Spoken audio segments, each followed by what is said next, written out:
पश्चिम बंगाल के बसंती में विधानसभा चुनाव से पहले तनाव की स्थिति है। बीजेपी उम्मीदवार के प्रचार अभियान के दौरान हमला हुआ।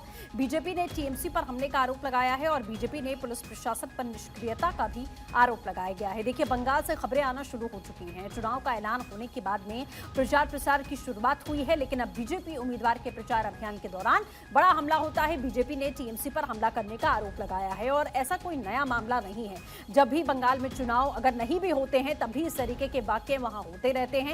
टीएमसी और बीजेपी के कार्यकर्ता आमने सामने आते रहे हैं, लेकिन अब यहां पुलिस प्रशासन के ऊपर भी लगातार सवाल खड़े किए जाते हैं कि टीएमसी के कार्यकर्ताओं पर उनकी ओर से कार्रवाई नहीं की जाती है और बीजेपी के अभियानों में, बीजेपी की रैलियों में इसी तरीके से घुसपैठ करके और कहीं ना कहीं मारपीट करने का आरोप टीएमसी के कार्यकर्ताओं पर लगता रहता है। और वही खबर अब आ रही है और चुनाव अभियान की चूंकि शुरुआत हो रही है, बंगाल में चुनाव है, आने वाले समय में आप देखिए कि किस तरीके से जोरदार प्रचार प्रसार की शुरुआत होगी और इसी तरीके की झड़प आने की आशंका भी लगाई जा रही थी, उसकी शुरुआत हो चुकी है।